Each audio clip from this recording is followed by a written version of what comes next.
Good morning, everybody. Welcome to our first Alumni Panelist Forum. The idea of this is that you, the students, will have the opportunity to ask a lot of questions. I will be asking the panelists to introduce themselves. They'll give a brief background. They'll answer a couple of questions, and then we're going to throw the floor and questioning open to you. I'd now like to introduce the panelists. Mr. Carl Contractor, who was the Director of F&B at the Four Seasons here in Sydney. He's now taken on a very important role of feeding two young children, probably his most challenging role so far. And Mr. Tish, who's the General Manager of the Rydges Hotel at the airport out at Mascot. So maybe I'd like to ask Mr. Contractor to introduce himself, talk briefly about his career so far, and some aspect of his job which is interesting or challenging on a daily basis. Mr. Contractor. Thank you, Mr. Cook. Pleasure to be here and be with all of you. Brings back a lot of memories from way back. So I graduated from the school in the year 2000. From the Lyra campus. Of course, there was no Sydney campus at that time. I'm originally from India, Mumbai, grew up there all my life, came here to study hospitality management at the school in the Blue Mountains. After I graduated, I left for the US, worked there for about 10 years. In the United States in different roles, different hotels, different cities, mostly in food and beverage. My passion always lied in food and beverage. That was something I was always interested in doing.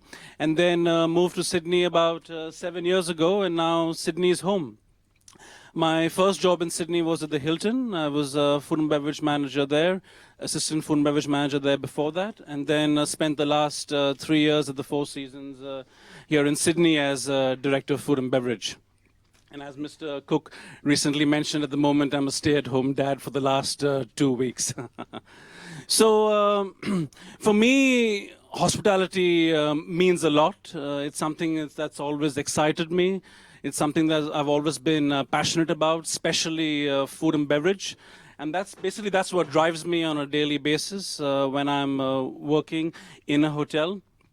And it's also about the people around me, my staff, the guests that come through our doors on a daily basis, and also the opportunity to innovate and do something different every day.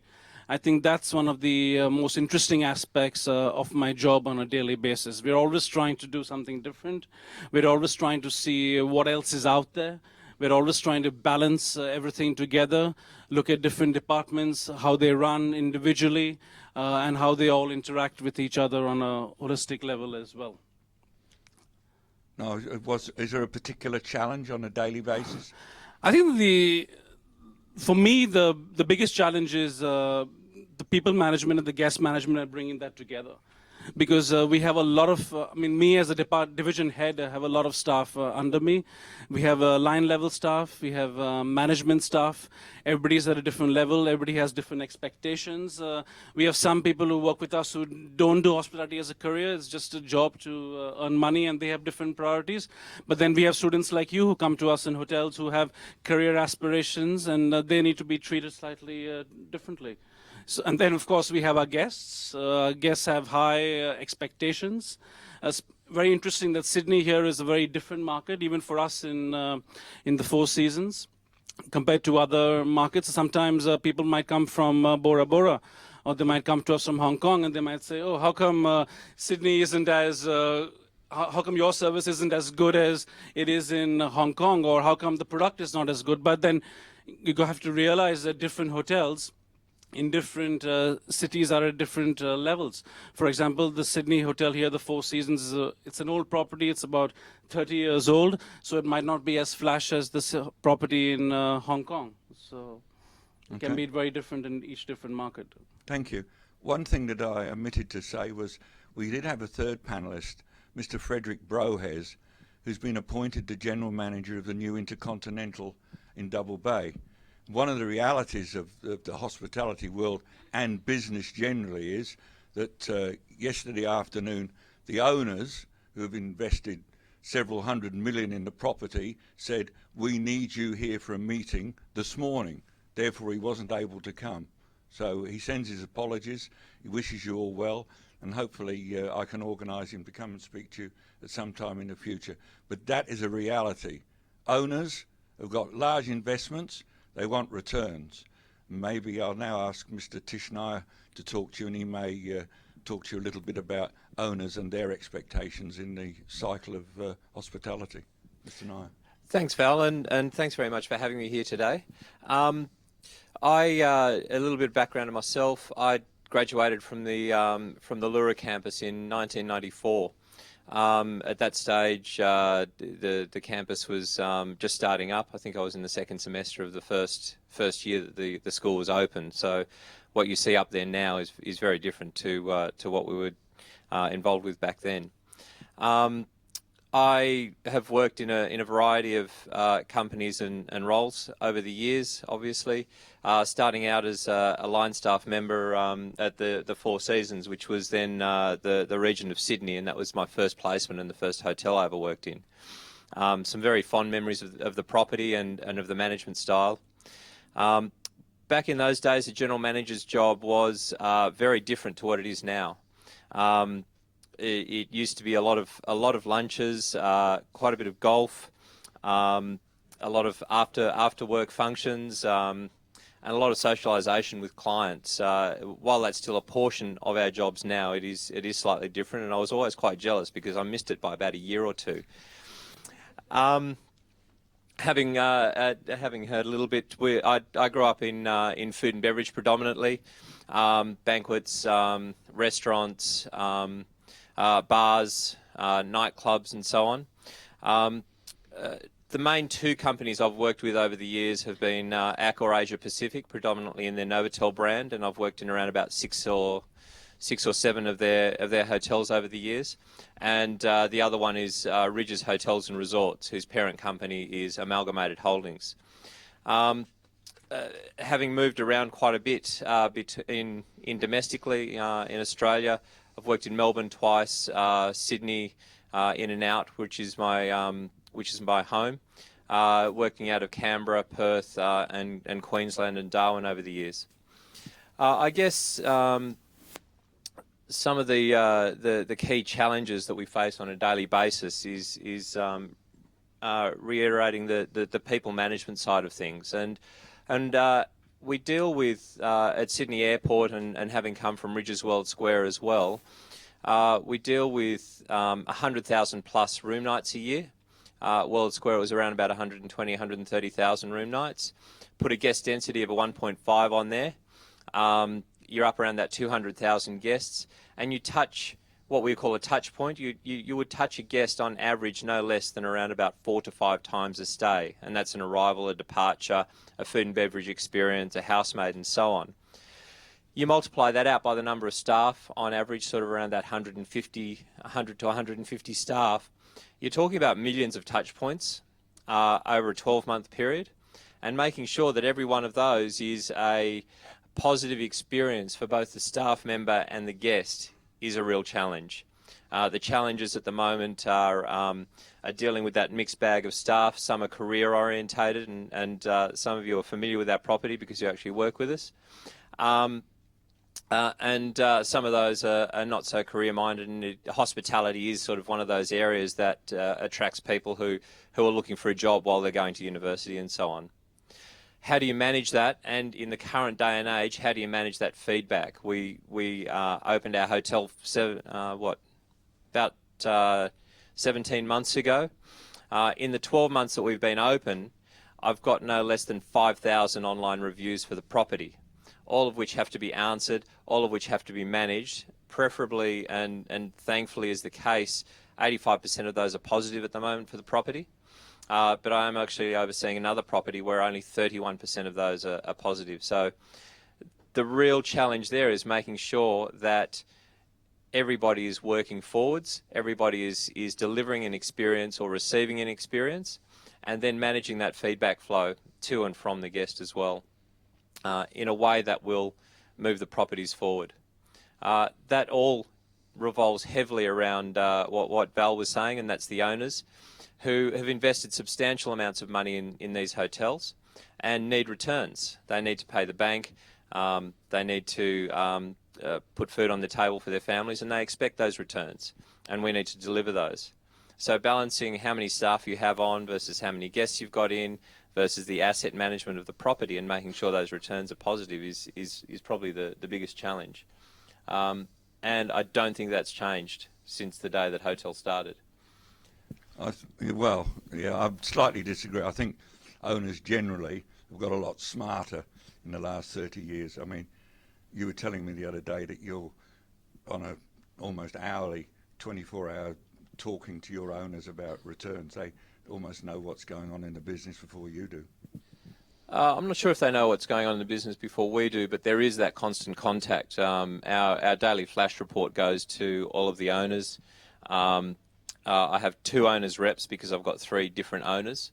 One of those owners reps is in the hotel probably weekly. The owners pass through the hotel 2 or 3 times a week because they all regularly fly or regularly meet and greet guests at the airport.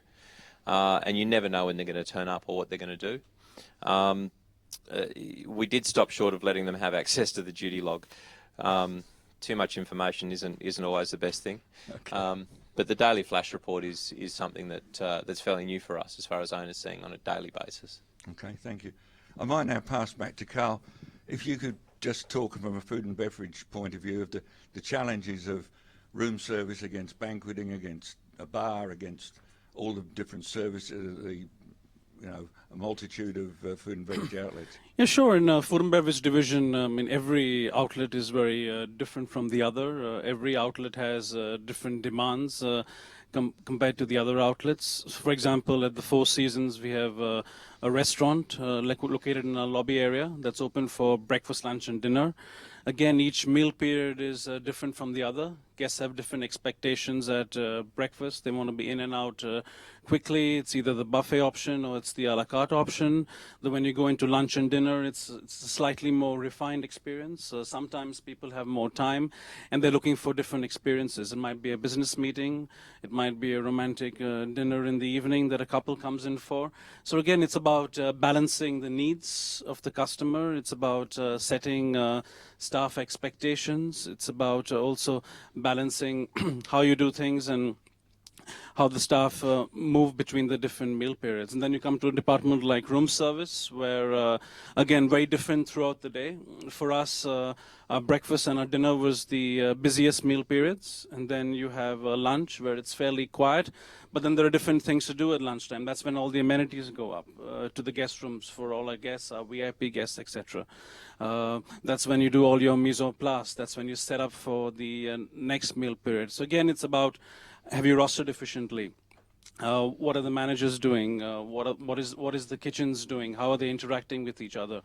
And then, of course, departments like banqueting, it gets even more complex because there, again, it's lots of different meetings going on at the same time. You might have your ballroom where you're feeding 600 for lunch, and then you might have a smaller meeting room up on level 2 or 3 where you're doing 20 for lunch. Again, different expectations, different ways of doing things, different management style needed in each and every different room within the department. So it's all about getting your priorities right. It's all about striking the right balance, and it's all about the team knowing what exactly they're supposed to do at the right place and at the right time. So it's about getting the staff prepared, it's about getting your management prepared, and it's about having the right fundamentals in place. Room service, interesting. Would you get rid of it if you could? I think many hotels have tried to get rid of it. Many hotels have got rid of it in different parts of the world, from what I read. But I think it's a valuable service to offer. You do have that guest who just doesn't want to get out of their room, especially when you're running a 5-star hotel. It's something you need to have. Very difficult in making a profit in room service because of the high staffing costs involved. I'm coming back to your previous question as well. One of the biggest challenges in food and beverage and in hotels as well is your staffing costs.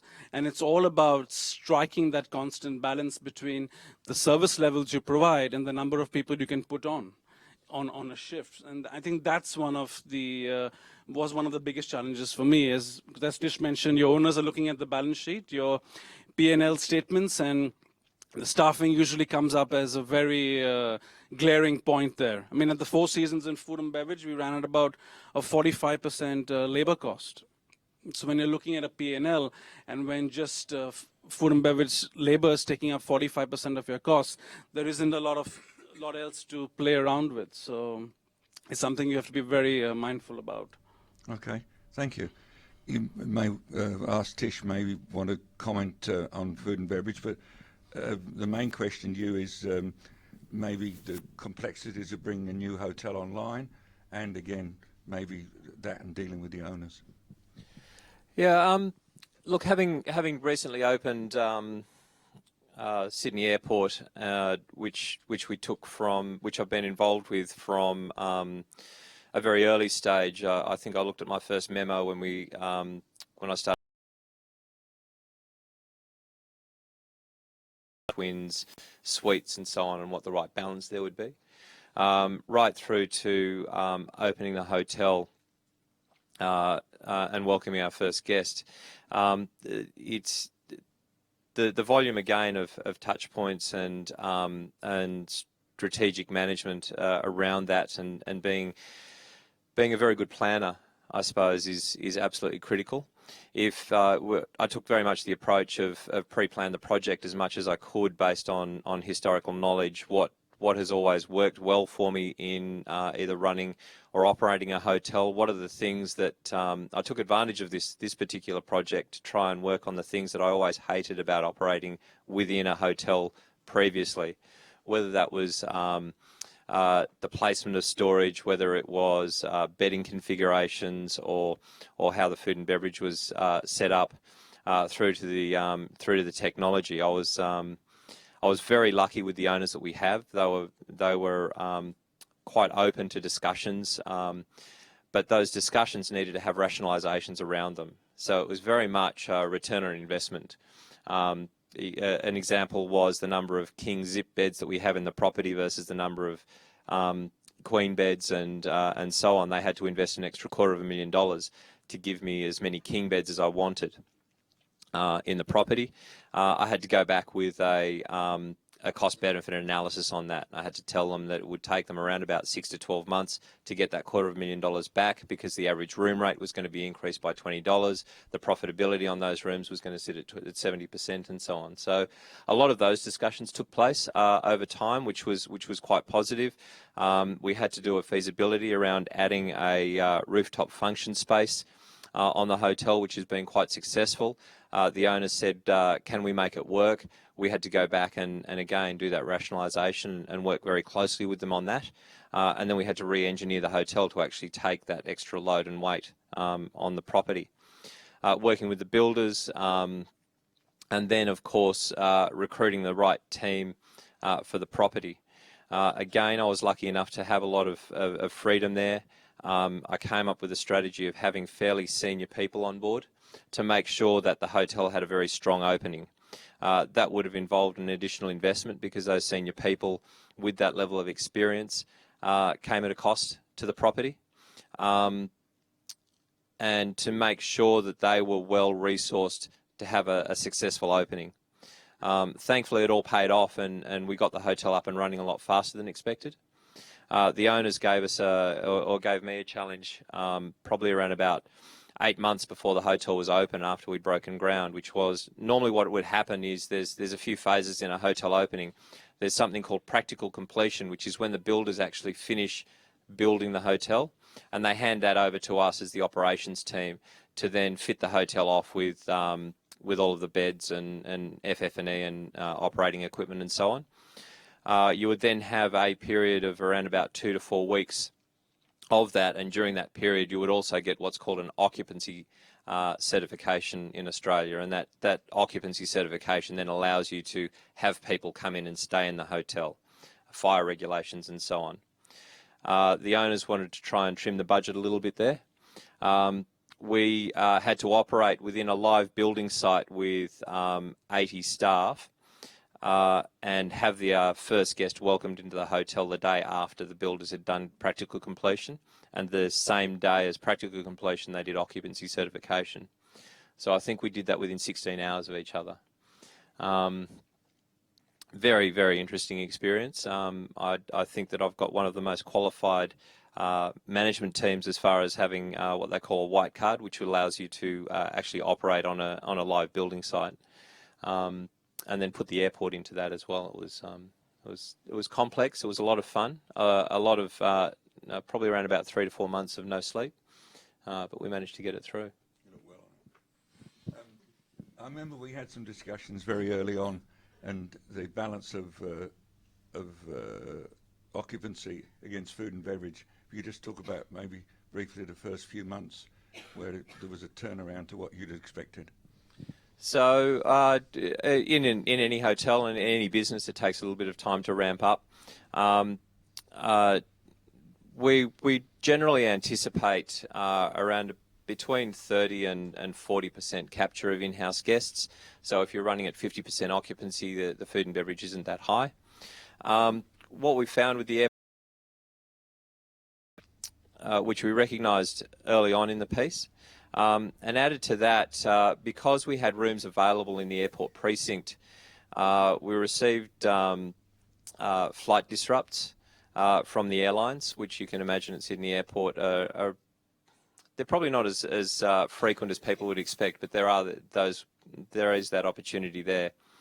In the early days, because we had the occupancy, didn't have huge occupancy, we did receive some flight disrupts where we had 300 passengers on 45 minutes notice in a new property where we were expecting a ramp up and not a slam dunk straight away. So feeding those passengers on short notice with fridges that aren't prepared for 300, they're probably prepared for around about 50 or 60 guests. A team that is geared up to, while it's probably overstaffed because it's early days in training, not prepared for that volume of guests, was quite an experience. We had to go to the owners and ask for a bit more cash to try and get some more equipment and re-strategize around food and beverage, because there was a substantial load on the business that we had to be prepared for on very short notice. While we'd done a bit of work, we hadn't done enough. We worked on that, and probably around about 3 to 6 months in, we then found that tipping point between the occupancy and the food and beverage, where occupancy got to a point where we weren't taking that high volume, short lead business, and food and beverage started to smooth out. I guess one of our goals was to try and get the hotel to a point where we couldn't take high volume disrupt business, because it's so stressful and so difficult to manage, and you never know whether or not you're going to get it or not. So it's a very expensive operation to run, being prepared for it all the time. But having that turnaround was quite pleasing, and running a hotel that is consistently busy is actually a little bit easier than running a hotel that is inconsistently busy. Okay, thank you. Carl, just one more question to you. You were 8 years in America, mainly in food and beverage. Could you comment, is there a major difference between the way it's handled in America to say, Australia? Actually quite different. I mean, in America, I started off in Florida, in Orlando and Miami, and then made my way up to New York. Again, within America itself, because America is so vast, so big, it's very different as you go from state to state. Very different work culture in Florida, where the minimum wage at the moment is, I think, about $6.50. So you can imagine there people work more for their tips. That's how they make their money. And then when I went to New York, it was a complete game changer and a complete eye-opener, because there was extremely strong union environment in New York. And with the unions, it's... How can I put it nicely? it's an extremely stressful work environment to deal with and to work with. I can give you examples. For example, we had our bar that was located in the lobby area, where if a guest took a glass up to their room and left it in their room, the room service attendant wouldn't bring it back down, because their claim was that they didn't make the tip on that beverage, so why should they bring the glass down? If you're a manager in a restaurant in New York, it's very difficult to pour a cup of coffee for a guest or a glass of orange juice, because the whole mindset of the unions is that if you do that job, then you don't have enough people on the floor, and then you're taking away from a union member's wages. So there again, it was all about building up a rapport, really building up a rapport with the union delegates as well, and making sure that the team works for you and not for themselves or for the union. So I think that was the biggest challenge and the difference in between America for me and here, especially in New York. Okay, one final question for you, both from me. Is the star system still relevant, or is price the standard? The star system is definitely relevant, I think, especially from a marketing standpoint. But in a city like Sydney, from what I see within the five-star hotel market, it doesn't really matter, I think, whether you're a Four Seasons or whether you're a Hilton or a Westin to a certain extent, because yes, it is very price sensitive. People are going online, they're trying to see what the best deal is. And unfortunately, my opinion is that in a city like Sydney, brand does matter, but doesn't matter as much as it might matter in some of our other Asian countries. For example, with Four Seasons and Hilton, if you go to Singapore or Hong Kong, there is a marked difference between a Four Seasons hotel and a Hilton hotel. But here, unfortunately, everybody's vying for the same business. Everybody's vying for that same $250, $300 rate that brand image can get diluted. But I think what the good thing about Sydney is that at the moment, I think demand still exceeds volumes. So that's why the hotels are lucky and they can still keep their price point high. Okay, thank you. Tish, would you like to comment on the star rating versus price?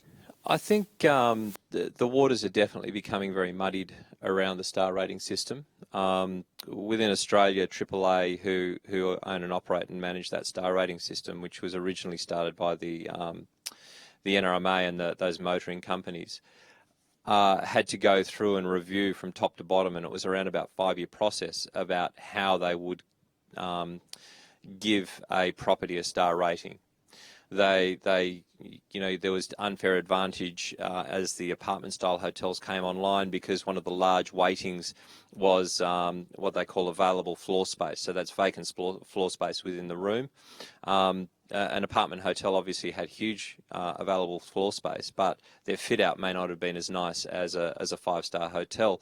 So the apartment hotel with a vinyl bench top and a cheap dishwasher was getting the same star rating because they had certain weightings within the organisation against a Regent or a Four Seasons or a Hilton and so on.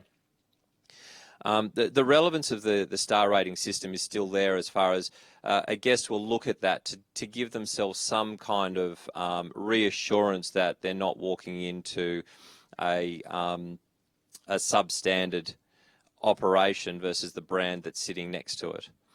There's definitely a move within some organisations to move to self-rated, and if you look at What If or some of those companies, you'll see the dots instead of the stars that sit there.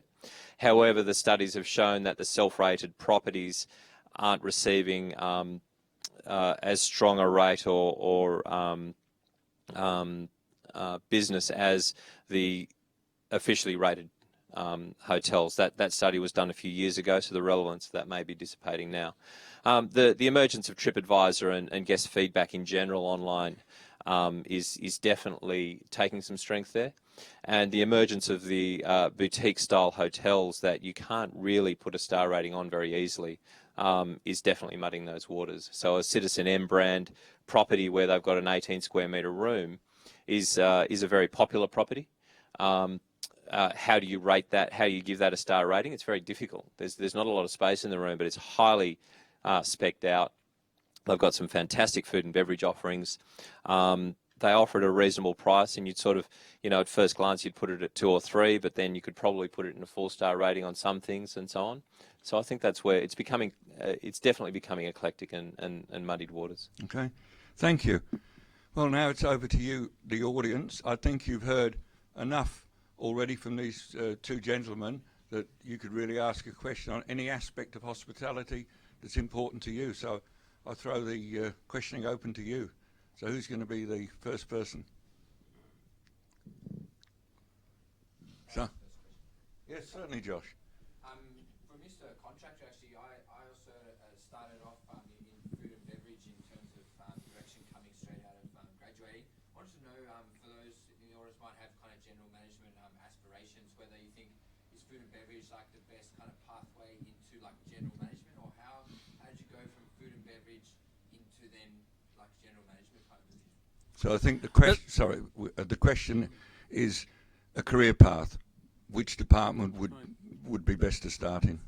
I think there's no real, no definite answer there. I think what's key there is that as you progress in whether it's rooms division or food and beverage up through the ranks, and when you become a division head, it's all about how you yourself open yourself up to the rest of the hotel as an individual, as a director of food and beverage, or as a rooms division manager as well. Because when you reach that level, you're not only involved in your own department and your own division, but you're involved with every aspect of the hotel actually. Because as a planning committee member or as what they call a director in a hotel, you sit once a week with the general manager, you sit with the rooms division manager, you sit with the director of human resources, you sit with the director of marketing, and you're making collective decisions there in a room. You know, each individual division actually, believe it or not, is not functioning as an individual silo. It's a group effort, and every division head is involved in key decisions in other divisions as well in any normal good hotel. So when you're there as a division head, open up your eyes, get involved in other departments, get involved in other aspects of the hotel, and it's always favored, it's always welcome, and actually it's looked upon in a very keen fashion. And then what happens is other people notice you and they say, okay, he's interested in this and that, and then that's how you get up to the next level. So I don't think there's any definite answer whether the rooms division is better or food and beverage is better. It's more up to the individual, and it's about taking it all in. Presumably the company or the brand and how much food and beverage offering they might have would influence your progress. True as well.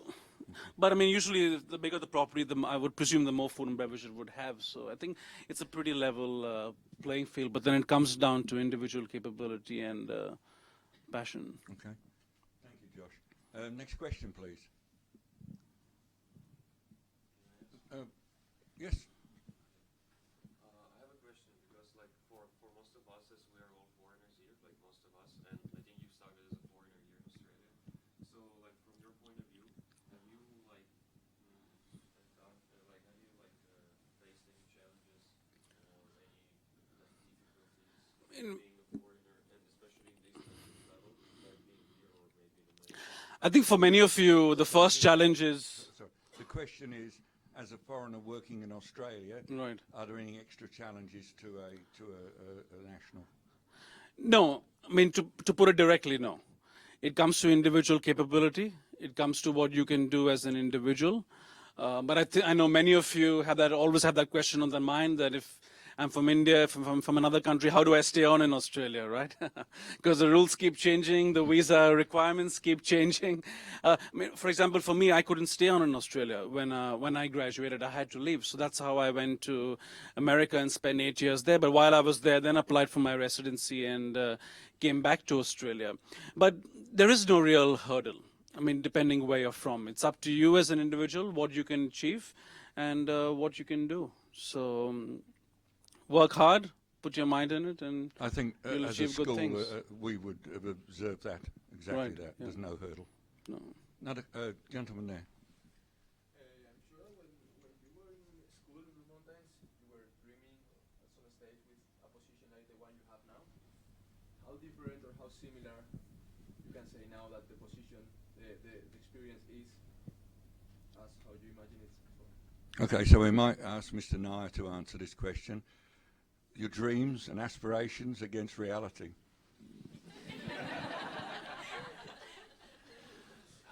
It's very similar to having children.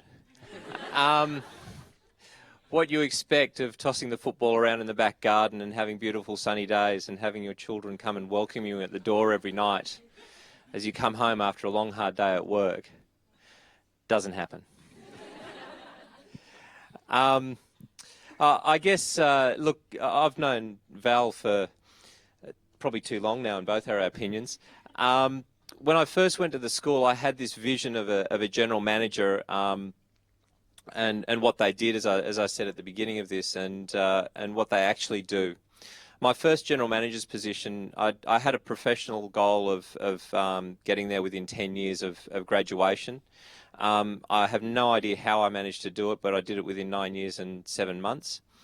The first hotel I ran was 76 rooms. I had a hotel opening to do. I'd never opened a hotel as a general manager before. I had as a food and beverage manager.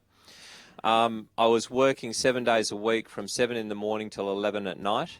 I was carrying bags. I was cleaning rooms, polishing bench tops, and working behind the bar in a small property, which tends to happen. Your first hotel GM experience is usually a bit of a culture shock because you're not driving the Mercedes-Benz. You're not. If you do it quickly, you're not driving the Mercedes-Benz. You're not having dinner with clients every night and going home to a well-cooked meal and a beautiful family who'll welcome you at the door. They're usually asleep. However, after having been involved in general management positions over the years, I'm probably now at a stage where I think that it is what I expected it to be. So it took a bit of time for it to get there, and time for it to get to a property of the right size and nature that we all aspire to. And I think that's the rule of thumb, is that in the larger five-star environment, it takes a long time to become a general manager of a Hyatt or a Hilton or a Regent. It doesn't take as long to become a general manager of a 3, 4 or 5-star property. However, the experience is quite different. So it's a matter of patience and time and getting to the right hotel to have that experience, but it's really important to go through and get the experience before you achieve that position. It doesn't matter what brand or style.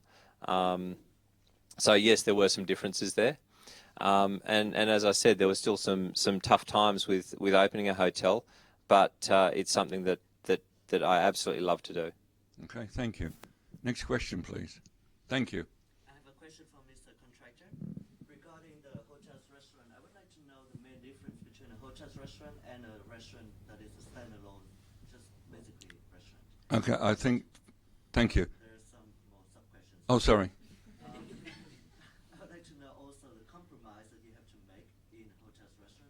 What is the biggest compromise you have to make when the labor cost is already 45%? And in terms of ranking, can you please give me 3 factors that influence the customer's decision the most when they come to the hotels restaurant? Okay, I think the question is the challenges of managing an in-house restaurant versus an outside restaurant, and then what would influence somebody to come. And I might ask you both to answer this question. Thank you. Sure, I'll try and remember all those good questions. But very interesting point there. At the moment, the hotel industry, I think, especially in the 5-star market, I think in the other hotels as well, is at a very interesting tipping point. And it's very interesting to see what's going on in Sydney at the moment. Me, myself, have been very lucky in Sydney to be involved in 2 hotels where we've actually made a transition from what you would call your typical hotel restaurant to trying to have more of a standalone restaurant within a hotel that just happens to be in a hotel. For example, at the Hilton, the way it was structured when the Hilton reopened after its refurb was that the 2 bars and the restaurant, glass was brought in with a so-called celebrity chef Luke Mangan. And the whole idea was to get away from that typical hotel restaurant mentality and change the opinion within the general public and open an outlet that can actually attract your outside guests into your hotel restaurant. I think a few years ago, a hotel restaurant was filled primarily with hotel guests, and especially in Australia, the culture is, and even in America to a certain standpoint, is that you really don't go to hotel restaurants. You rather go to individual standalone restaurants. So here it's all about at the moment of changing that culture and bringing in people from the outside into the hotels and trying to compete with those standalone restaurants. Even at the Four Seasons, we had Cables that was there for many, many years as quite a fine hotel restaurant. But then it kind of had its day, wasn't really doing well, and then the question was, what's next? What else can we do? So that's when we went through a big food and beverage renovation and tied up with an outside chef. And at the moment, we've got Mark Best, who's coming into the Four Seasons, a beautiful restaurant, and something that can really attract that outside customer. And I mean, that leads on to your second question, that was that how do you compete with the standalone restaurants, especially when you have those high costs? Unfortunately or fortunately, you really can't take shortcuts. You can't pay someone cash under the table in a in a hotel environment. And standalone restaurants do run differently compared to hotel restaurants. So there are different challenges there. But again, even with standalone restaurants now, they're run by bigger groups. They're not anymore little mom and pop joints. So they have to do things the right way. It has to make financial sense wherever you are. So it's all about getting that balance right. Does that answer your multitude of questions? Okay, we might ask Mr. Nyar to comment on that as well. Yeah, I'd have to strongly agree. There's definitely a big transition that's been taking place in Sydney and the States, and it's starting to filter out through Europe a little bit, where that approach of a hotel restaurant is more of a standalone restaurant. I was involved with our QT brand, which amalgamated Holdings Own, for a short period of time, and part of that was actually going to the States and having a very good look at a number of hotel restaurants that had done successful transition into having standalone restaurants. Some companies like to subcontract that out or bring a name chef in under their banner to do that. Some companies will try and own and operate their own entity. I think what's happened in tandem with that is the style of dining experience people are looking for has changed a lot as well in a hotel environment. Having worked in cables and those sort of environments in the early days of my career, it was very much about the starch napkins, the formal dining experience, pouring beverages from the left and the right, and how you would handle your stemware and how you would handle your flatware and so on, having show plates sitting on tables and white gloves on and so on and so forth. Everyone is looking for a much more casual experience with good knowledge of the food and beverage that's delivered, and having a great food experience, but not necessarily looking for foie gras and those sort of traditional high-end foods. So the other thing that's happened, and probably with that trade-off, is that hotel restaurants do have an added advantage of the fact that they don't pay a lease. They aren't paying for floor space. It doesn't hit their P&L in any way, shape or form. They do pay for heat, light and power just like any other operation, but quite often you'll find that because of the volume and the type of contract that they have, that there is some subsidies there as well as far as the volume of the hotel is concerned. So from a financial point of view, having to manage in-house guests and having to have that added labour cost is definitely there. However, there is some trade-offs there, because during the late 90s, early 2000s, there was a trend in hotels to do some real studies on the true profitability of the property and try and add back in a lease cost to see if they would be an effective standalone restaurant. And with that came in line that change of attitude towards let's make it a standalone restaurant that attracts people. And internationally, within Asia and those sort of places, people do look to hotels for a dining experience, and traditionally, in the last 10 to 20 years, they haven't, but I think that's starting to transition back out again. Okay, thank you.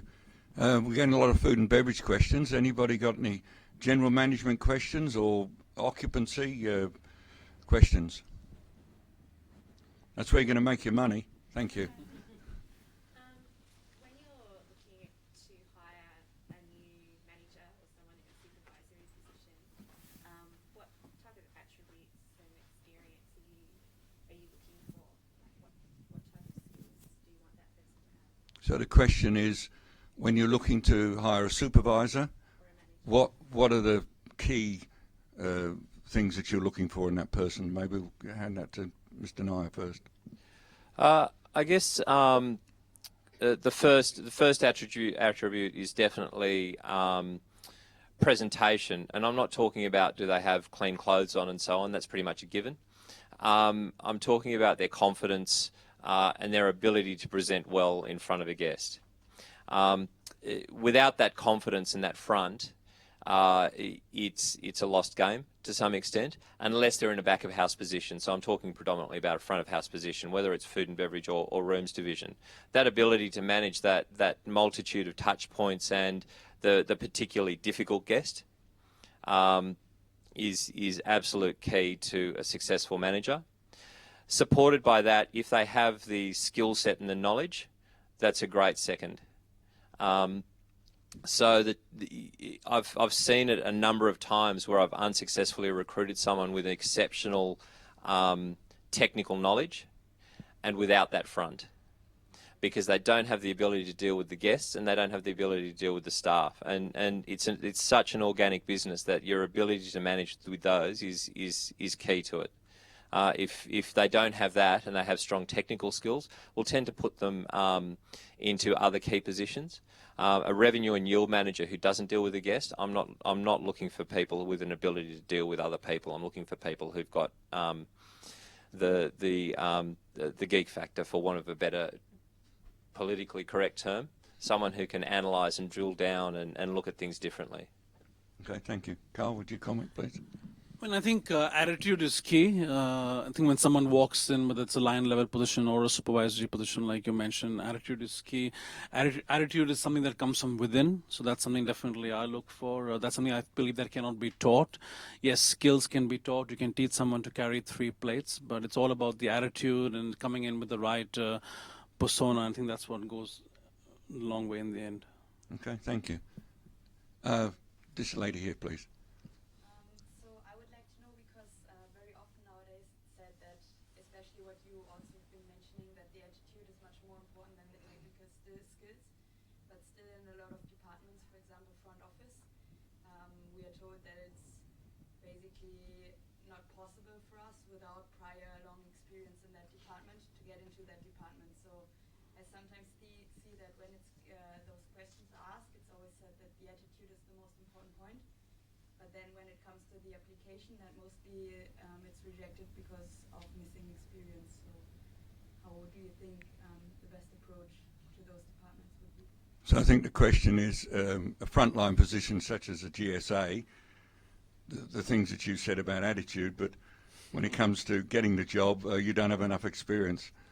And I mean, the GSA position is a good point in case it's much easier to get a job as a waiter than get a job as a front desk agent, because also it's about the responsibility.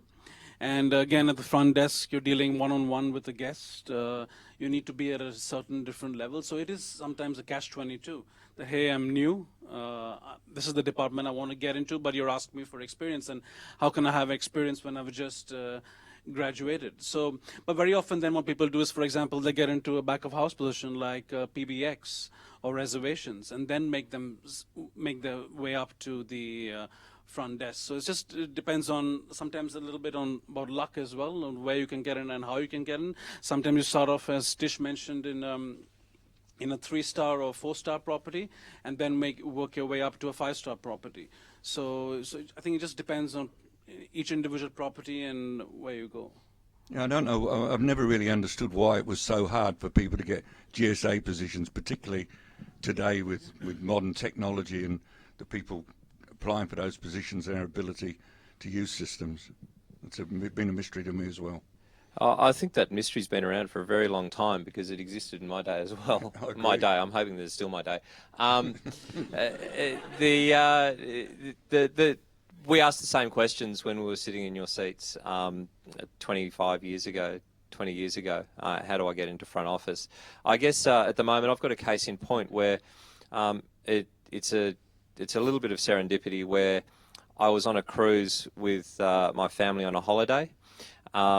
There was a young lady who was doing an exceptional job. It was, I'm quite proud to say, at a Disney cruise. And it was quite recently. It was back in January. Now, this lady wanted to migrate to Australia, and she presented herself exceptionally well. And Disney and cruise lines combined give a very solid work ethic and teach you that front and ability to deal with people. Because if you have an upset guest on front desk, they will go away in half an hour or a day. If you have an upset guest on a cruise line, you're living with them for the next 10 days. She actually started chatting to my kids, who fortunately or unfortunately told her what I did for a living. She now works on the front desk in our hotel. So I actually ended up hiring her on the basis, and I didn't actually meet her on the cruise line. I just knew of her and had seen her and the way she'd interacted. I didn't speak to her while she was on the cruise line. So I suppose that transitional job, how do I get into front office? You're looking for another angle, whether it's working in porters and transferring into front desk. And there are a lot of female porters out there and a lot of female concierge out there as well. We hire them regularly. The front still comes into play, but getting a little bit of technical skill to transfer in and having hotel knowledge, that whole of hotel knowledge, is critical. In the days when I worked at the Regent originally, I think the training program was 2 weeks before you're allowed to step foot out onto the front desk, and then 2 weeks of fully supervised access to the guests before you're allowed to talk to them. That has definitely changed. But finding a sideways entrance into front office, because there is that expectation that you need to be able to deliver that service all day, every day, and have the knowledge and experience to deal with that. The technical skills as far as dealing with Opera or Maxil or whatever the system is fine, particularly these days. They're a lot easier to deal with. So I think the answer is a little bit of luck, or talk to the general manager's children. Yes. So people who, as we all know, food and beverage is the type of business where a lot of people just take it up as a job to earn a little extra money. It's a pit stop job, and then after that, if they get good at it, then they gain the experience and eventually continue working in it. How important is it as a manager when you're hiring someone to see two people and say, this guy has 8 years of experience, this guy has a master's degree and only 4 years of experience? How do you take a call? So How important is it to have just experience, or have experience and have it backed up by an actual master's degree in hospitality or a bachelor's degree in hospitality? thank you. Good question. The question is master's degree with limited experience versus a lot of experience and no educational background as such. I think in part it actually comes down to if I had an 8 years experience and 4 years with a master's degree, I would definitely be weighing up what was that 4 years doing. Was it all in the one job, in the one place, in the one position? Or was it seeking a variety of experience and involvement? If the 8 years was all in the one job, in the one place, with the one experience, and I had a master's with 4 years and 4 years, I'd be definitely still looking at the personality type and the front. But 8 years in the one place, in the one job, would possibly concern me, because their ability to transition between different operations and work within different environments with different management styles, I'd be questioning that. Just as with that master's experience, what we found is that, and this is not meant to be disrespectful to anyone in the room, is that highly educated, low experience positions are a risk, because their willingness to do some of the hard yards and roll up their sleeves and get that experience that will pay off in dividends in the future is minimal.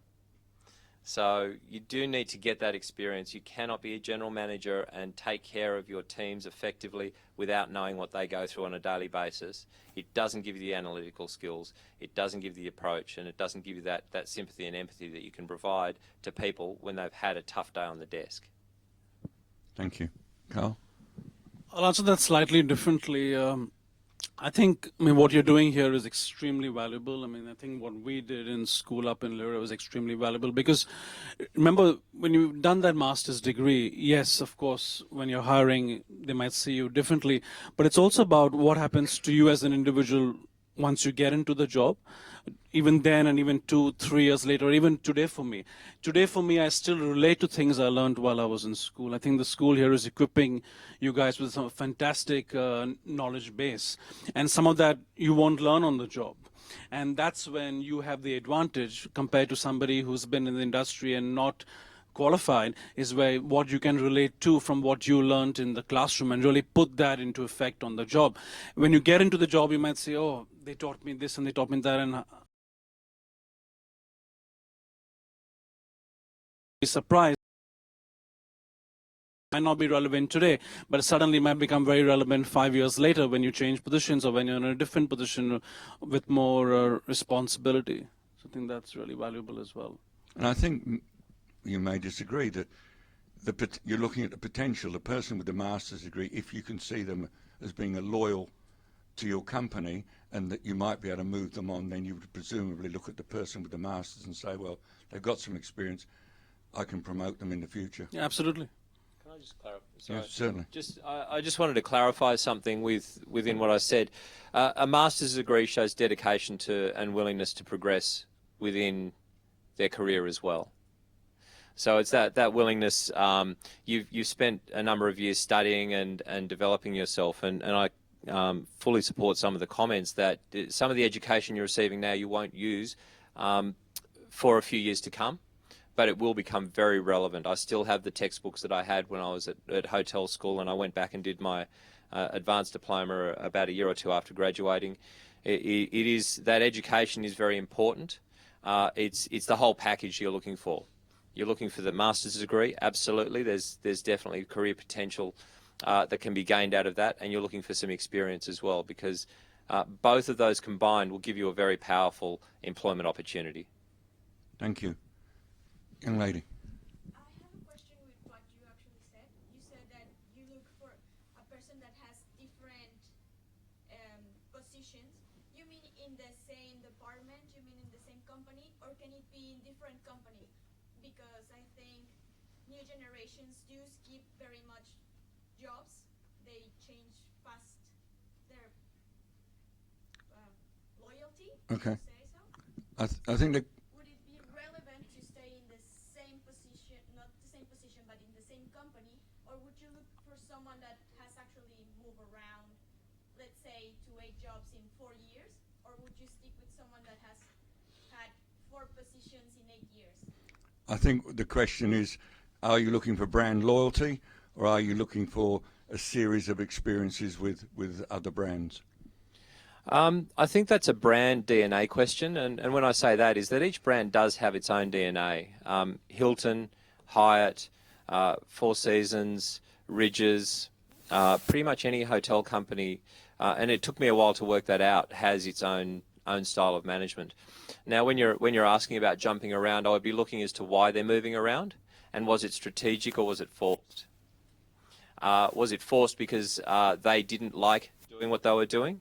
Or was it forced because the employer didn't like what they were doing, obviously? So I had the same question asked of myself. You know, I was at Four Seasons for about 18 months. I worked for Country Comfort for 9 months and moved around a number of times between a number of different positions. The reason I did that was because I was looking for that angle into the opportunities that I wanted. I worked at Country Comfort because I was actually able to get experience as a night manager, which then gave me an inroad into day shift on front desk and some yield management, revenue management opportunities. I worked at Regent of Sydney because I wanted that food and beverage experience, and I was explaining before, I moved around between as many departments as possible there. I worked at the staff canteen, I worked in stewarding, I worked in banquets, I worked in cables, I worked in George Street Bar, wherever I could get it. So what you're looking for in those transition or that multitude of experience is strategic moves, not forced moves. And it is an organic question, I know. There's no hard and fast rule for it. How does it present on paper? I still get asked today because I moved through 13 jobs over 13 different positions over about 14 years. And each of them was for the right reason at the right time, and quite often it was a job offer rather than a forced move, and within the same company. So it needs to present well, and you need to be able to tell the story and create that story around those changes, particularly in an interview. Okay. I think also as you get the more senior you get, and once you reach the division head position or the general manager position, I think it pays to stay within the same group, because then suddenly your progression becomes much faster, and it does show loyalty. So if you're a general manager and then you're skipping brands constantly, then there might be some questions asked. Then it would be favorable to stick with the same brand. But I think more so in the beginning of your career, as you guys are placed now, there's no real harm for the right reasons moving between brands or between different hotels. And I think the other part of the equation is that who's interviewing you? What's their view on it? They might have a brand excuse me, a brand loyalty idea in their mind, or sorry, I'll start again. That the person interviewing you may be very much brand driven, as opposed to somebody who's looking for somebody who's had a whole variety of experiences. So that's another part of the equation, the person who's actually evaluating you. Another question, please. Thank you. The question is slightly different. Well, I'd like to know how does the career path of front of house employees differ from the back of house employees? So, what's your advice for employees for back of house positions, like revenue management or accounting, other? So more specific type positions as opposed to general positions. Will start in back of house. Okay, so we're talking about career progression via a specific job back of house as opposed to a generalist job front of house. Good question.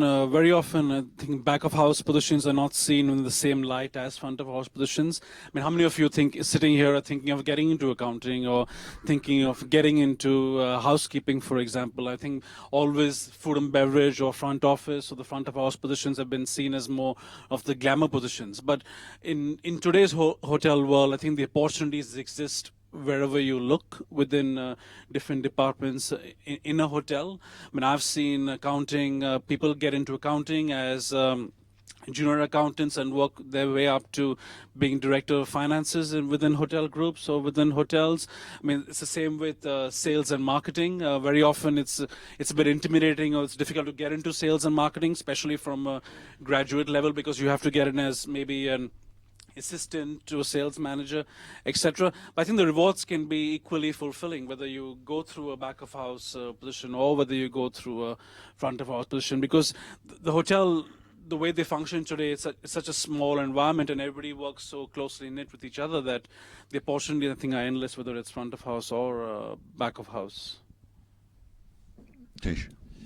So I suppose that comes back to that discussion before around what are you looking for, and what would I look for in a revenue manager versus what would I look for in a food and beverage manager or a supervisor. So those technical skills back of house are definitely critical. Attitude and approach is definitely still there. As a financial controller or a director of revenue, you still need to interact with other people and get them on board with whatever goals you might have. But those technical skills and that ability to continuously self-educate and continuously upgrade your technical skills is definitely there. That work ethic and understanding is always critical, and that's the case with pretty much any job. The speed of transition through those roles, you're probably some of those roles are becoming more and more viewed as more and more senior. A revenue manager is becoming more critical to a hotel, and a director of finance is becoming more and more critical to a hotel. So that career progression is still required. You still need some practical experience on the front desk to understand really how you're going to sell those rates and how they get to market and so on, rather than just setting the rate. And you need to look at the trend analysis, and you need some marketing skills and so on. So some of that, a little bit of practical experience wouldn't go astray with back of house. Hotels are such an organic area and so many people are involved that I think that you still need to understand what the guest wants and how the guest operates, even if you are in finance, even if you are in revenue management and so on. I think also I've noticed over the years there tends to be a cycle. Back in the 80s and 90s, people who had very strong marketing backgrounds were making general manager. Certain brand hotels, food and beverage directors were making general manager. My personal opinion is at the moment that HR are having a sway towards how our hotels run, and as Mr. Nyar says, finance comes to the fore. So there seems to be a cycle of how you might get into general managership through the various departments' influences on hotels and brands and companies. Another question, please. Oh, sorry, I've had my back to you, but you're very welcome. Hello. I want to ask about how to manage the people in your department. I have the case study.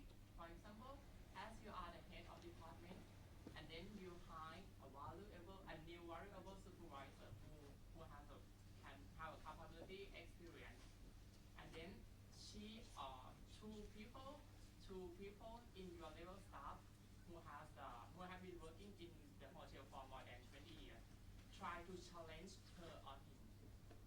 How you manage this situation?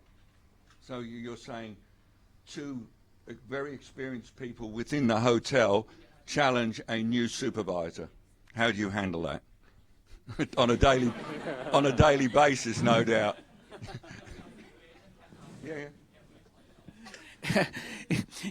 You'll be surprised as to how often that situation does arise. As I was saying, when I was in New York, we had staff there that had been on the floor as waiters or waitresses for 20 years, and then you come in, even when you come in yourself as a manager, they challenge you. Forget about challenging other supervisors, because their whole mentality is that I've been doing this for 20 years. I've seen so many managers come in and go, and you're just another cog in the wheel.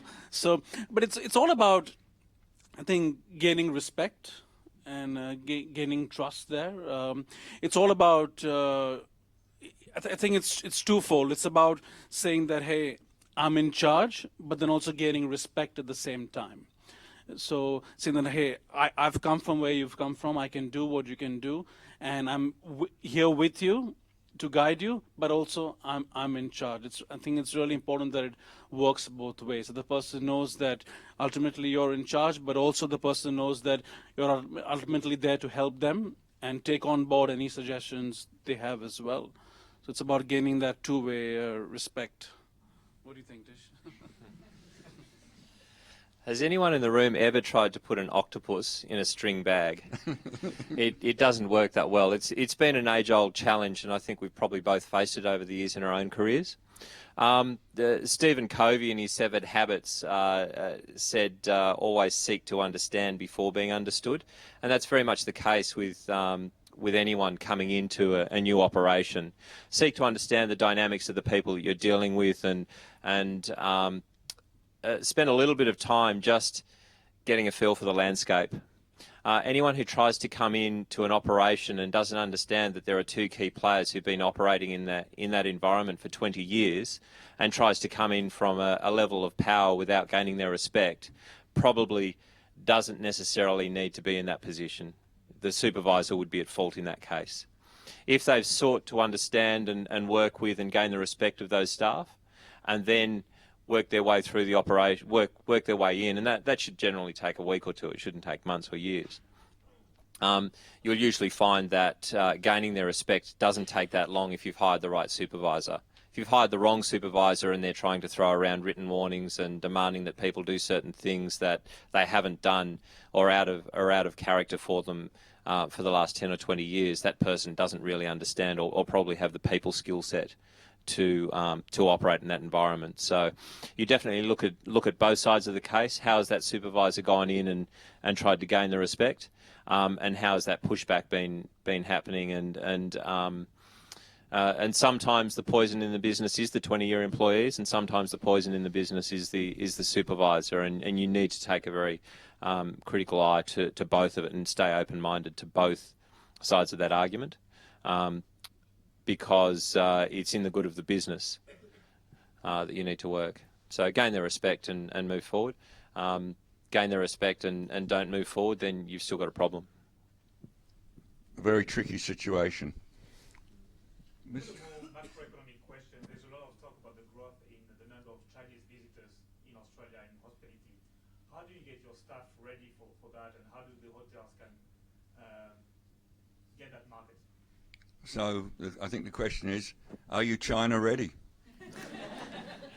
Look, it's the same as any trend in any nationality. I think we dealt with it. I had to study Japanese in the 90s. That was the current one. Korea was a growth market, and China has outstripped that and moved forward. So multicultural hiring, ensuring that you're leaning towards the major demographic without alienating your other guests as well. You still need to remember it's a large world. Are you going to chase? You can become a China specialist. You can become an India specialist. Are you going to chase that? It'll come down to the market that you've got coming through the property and what you want to get through the property. Okay. I think it's about staying true to what the culture is for the hotel or what your normal service levels are. But then again, at Four Seasons, we've tweaked different things. We have special amenities that go in the rooms. We have special selections on the breakfast buffet. So it's about just finding out what those idiosyncrasies are that culture likes or doesn't like, and then trying to cater to that. How much value would you put on we had a very good question before about masters, the experience. Let's throw in language. Somebody who has a second language. How important is that for you in a hiring situation? It's in some markets, I think it's very important. And it's not always looked at, but we do look at it quite often. Okay. Tish, would you comment on that? When I was running Rydges World Square and now at the airport, we actively sought multi-language skills. It wasn't the be-all and end-all of hiring the employee, but I guess going back to that masters and experience question, if you've got two employees who've got similar experience and you're just trying to weigh up that last 5% of who to hire, the second language will definitely help. I think in a multicultural city like Sydney, we've got so many nationalities coming through. I had a girl who spoke French, another one who spoke 5 languages out of Europe. We had Chinese and Korean staff, and we still do within our organisation. However, back in the days of Regent and a few other properties, multi-language skills were always critical. Any CBD international destinational hotel needs those multiple languages. Good news for most of you. Any more questions? Yes, thank you. I have a question about sustainability because we're studying that at the moment, and I would ask you as department head or general manager, what do you do on a regular basis to try to enforce the sustainability, especially within the, let's say, floor staff or people that are not in the positions to have to manage the profits and to have to report about the sustainability practices? The sustainability. Okay, the questions regarding sustainability and its practices. I suppose it's become a lot less skill set or education around the staff because there's so much technology that sits behind sustainability now. Key switches, environmental systems, building management systems, separation of waste and garbage. So for a floor staff member, it becomes a standard operating procedure to make sure that their garbage is separated, and that becomes quite natural now. It's not a forced issue. Everyone just knows that the paper goes in the blue bin and the glass and the bottles go in the yellow bin and so on. Occasionally with a chef, you have to teach them that polystyrene isn't cardboard. But I guess it comes into in Australia we're quite lucky because everything is relatively new. It comes down to making sure that the technology supports the staff processes and procedures.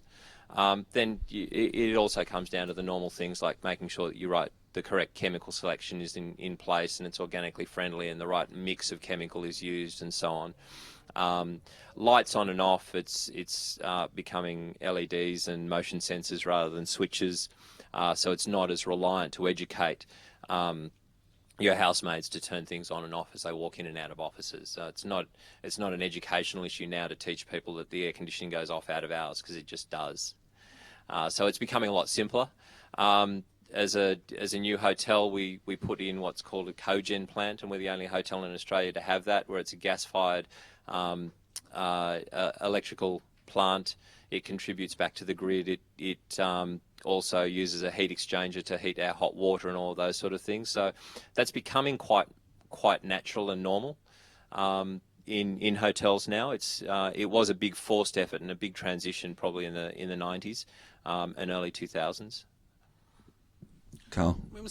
For still some of the older properties, it's about having the right culture in place and making people aware. And yes, you still have to remind people that this goes here and this goes there. I mean, when we were at the Hilton, we started an initiative also of separating the wet waste in the kitchen, making sure that as little as possible goes to landfill. But then, as Tish mentioned, you get reports back from the garbage companies saying that, hey, this month you send so much to landfill, this month you do this. So it is becoming much easier now to be more sustainable, and it's becoming more of the norm than the exception. Okay, thank you. We can just take a couple more questions. So. Oh, sorry. Morning. Good morning. So, I would like to ask, especially with opening a new hotel, are you implementing the organizational culture that has already been designed for you, or would you design it yourself? And the second part would be that, how do you ensure that people respect each other with integrity, whereas in most cases, supervisors can be bullying their staff without you knowing about it. Like, they can be the most ugly people in the world in front of you, but they can be bullying the trainees and the ground level staff. So how would you say that you find out about these problems, and how would you implement the positive culture into an organization? So I think the question is, you have a perceived culture for your hotel or your property. How do you actually manage it? Do you change it? And how do you find out that certain aspects of it aren't working? Sounds like there's been some bad experiences there. It isn't dissimilar to running an already operational hotel. It's management by walking around, knowing your staff, preferably by name as much as you can, giving them that opportunity to have access to you in an ad hoc or in a formal environment. You know, the old adage of the catch is nobody had an open door.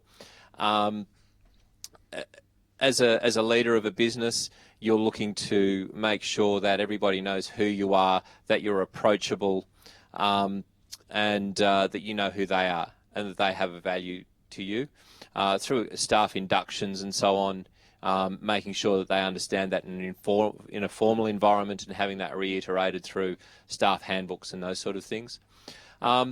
Making sure that you really do know and understand the people that work for you at a senior level, and that they are going to push that culture down. So we do have regular cultural discussions around problems. I had a manager who was very strong on writing memos to tell everyone what was going on and how to do things around the hotel. Our culture is, yes, memos have a place and written notification has a place, but we believe very much in talking to people, transfer that information in person through briefings and so on, transfer that information through one-on-one contact with staff. So making sure that you're watching for those indicators. If you've got a staff member who's being bullied, you're not always going to know about it, but you hope that you'll be able to pick up on those signs through your operation. A sick organisation with a bully in it will not be as profitable as a well-run organisation that has sustainability as far as finance is concerned and so on. So again, very organic business with multiple people. Make sure you're out there and talking to your people as much as possible. Do your rounds, shake hands, kiss babies, all of that sort of thing. It's easy to laugh about it and joke about it, but it's a really important part of being a general manager or a department head. Know your people and look for those warning signs. Increase sick. Average checks and those sort of things are actually an indicator to some of the problems that you're talking about as well. So you're looking for those issues and get into the business if you see those problems as well. And yes, people can fake it in front of you, but they can't do it for extended periods of time if you're doing your job properly. I would agree. I think that with the experience you've gained, whether you're a department head or a general manager, depending on the size of the property, you need to walk around it at least once a day if it's a smaller property, if it's a larger property, then you need to walk around and spend some time each week in every department, and if your experience and observations should help you to spot any problems. Carl, do you I want mean, to? and the signs are always there for negative practices or positive practices going on within the hotel or your department. So it's just about picking up on those and acting on them and not letting them just pass by. Okay. Now, who'd like to ask the final question? Okay. If they're quick, we might get them all in. Are all managers, are the best managers always the ones who start at the bottom and work their ways up? Very simple question. Is the best manager the one who goes from bottom to top? No, Okay. not always. One reason why? That they could have. I've watched people who've gone from the bottom to the top too quickly, and then I've watched people who've come from the middle to the top at a reasonable pace. Anybody can be poisonous in a business if they don't have the right attitude and right approach. And it comes down to the whole package. And I guess that's probably the commonality of the theme here, is that you're looking for the whole package. You're not looking for a strong education. You're not looking for a wealth of experience. You're not looking for just attitude. You're not looking for just aptitude. You want to see that whole package. And it's an age-old joke, and I've used it a couple of times in the Blue Mountains, and that is, as a general manager, you do generally manage. It is very much the case, and I would suggest that that is the case for a department head or a director of pretty much any position. You want to see that whole package put together. Okay, we might. Yeah. You would concur. Very quick, how is the weekly basis, the day-to-day of a general manager? How many hours are you sitting down in a desk, in a computer? How many hours are you working with a client, with a guest? How many hours are you meeting your team? How many hours are you dealing with A very quick breakdown of your day. I mean, client on a versus- 12-hour day, I'm at a desk for about 2 hours. In a 12-hour day, to give you an idea. Rest are on the floor. You're with your staff. You're in meetings, sometimes more than often than not. But about 2 hours at a desk in a 12-hour day. Okay. And one. Can I just? Okay. There are some hotels right now putting up their own academy, and there are some hotel schools and universities also offer bachelor degree in hospitality and tourism management.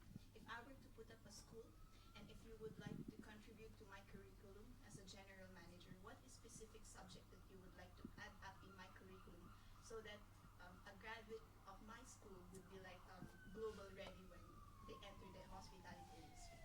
What a great question. If you were going to set up an academy, what's one subject that you would insist is in the curriculum? People and cultural management. Okay. People And and cultural management. And I'm not talking about whether they're Indian or Australian. I'm talking about their effective habits as a manager. So whether that's books like Good to Great or Built to Last or 7 Habits of Highly Effective People, that's the type of cultural management that I'm talking about. I would wholeheartedly agree. Okay. All right. Quickly. No. You've had your go. Sorry. If you know a manager is 100% wrong in something, then how you will handle him or her? 100% right versus what? If you know a manager is Oh, 100% wrong about something, then how you gonna handle him or her? How are you going to handle a manager who's 100% wrong on some issue? Just being upfront and honest with the manager, not beating around the bush, telling it as it is, if it is, and trying to come up with the best possible solution. No PC. Straight to the point. Just tell them. Okay. All right. You. Yeah, can I just ask, it's something not like directly related to hospitality or anything, but maybe it's like kindly, it could be a proper question to just finish. So, looking back into your past and thinking about what you've done and what you could have done, do you think that if you would have given a choice, you could change your current career or anything that you would have done differently, like looking now into your past and from the this kind of height of your experience that you have now, that I think is almost as our age, some of the people in this room. So what could you have done differently in your career path, and would have you chosen something like not related to hospitality, and maybe you can just give us some general advice what to do, because I think some people are still doubting and questioning what are they going to do in the future. All right, okay. The question is, have you made a mistake in your career? And what would you have done about it?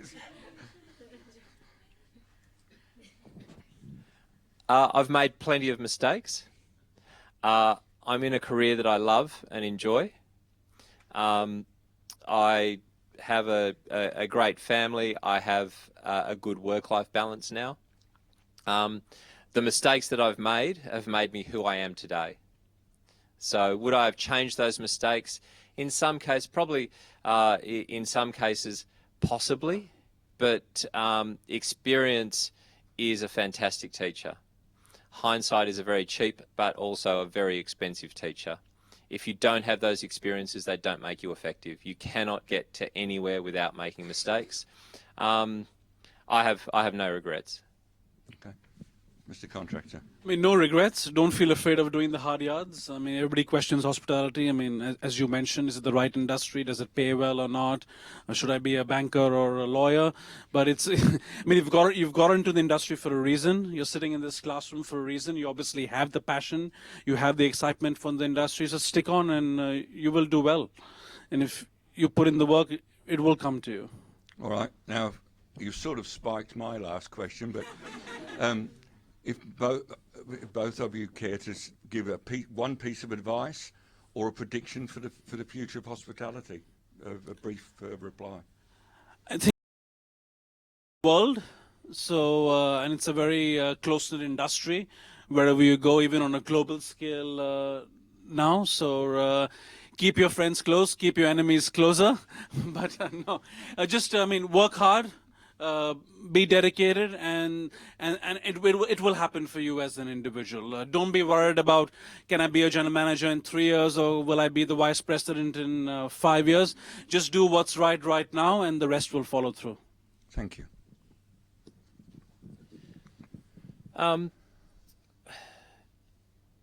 The best advice, and it's something that I've consistently said and tried to practice, is get that experience.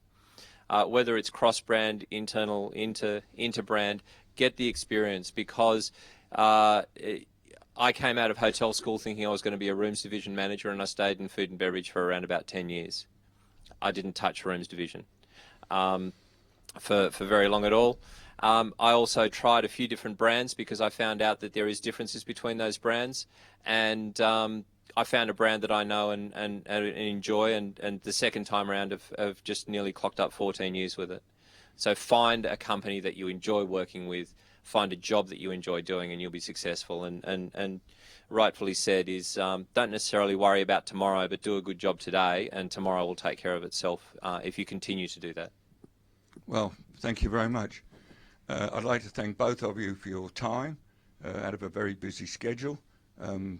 And I think it's been a very positive first alumni seminar panel. Hopefully you've all gained a lot from it. I'd like to thank you, the students, for supporting it. And I noticed many of your lecturers and staff from the school here. I'd like to thank them. I'd also like to thank the Sydney campus for making this possible and setting the room up. And without further ado, if you'd like to show your appreciation to our two panellists. I'd now like a small gift and a memory of the Blue Mountains. Thank you.